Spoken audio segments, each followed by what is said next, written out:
Hi, so this is part one of my aggressive monitoring helper video.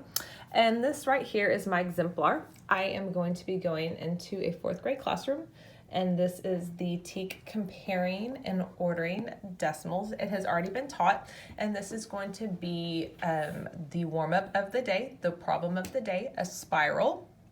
We want to spiral these TEACs in through our problem of the day for sure.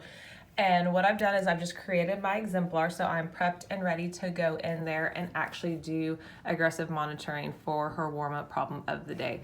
I have all of my laps written down, ready to go. I have done all the laps myself that I can do. I didn't do it on grid paper just because I wanted it all on one sheet, but one of the laps is using grid paper. I did that without it, but I've still lined up my decimals. But I've done everything there. And then I've also gone through each answer choice to see what misconceptions happened if they chose A, B, or C, since D is my correct answer.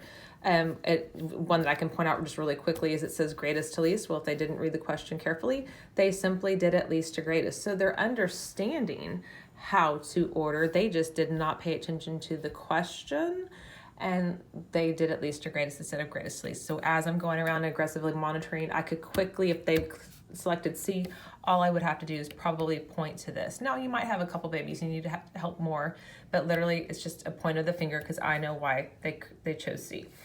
This one will take a little bit more time. They think 1 4600 is greater because it has more digits, and that is not true. It should not be the second greatest. 1 5/10 should be, so that's a quick conversation we can talk about. And did they actually line up their decimals to compare each place value starting with the largest place value? We can go back and cross-reference that as we're aggressively monitoring as well.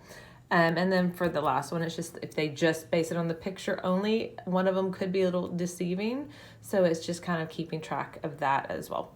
Anyways, this is my exemplar. I've done all of this prep in advance. It did not take me long. I selected a really star question. It is either 2015 or 16 because that's all we can use at this point. 17 and 18 are off limits.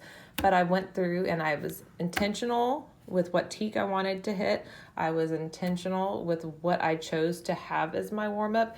I already have everything set and ready, but this literally did not take me long to do because if you've already taught this, since this is a spiral, you know what the expectations are. You know what the lap should be, how you've trained them for their strategies. It's just quickly going through it. And the big key thing is working everything out before so you can quickly see, did they label correctly? Why, which answer choice did they select? And you already know the why behind it, so you can clear up those misconceptions.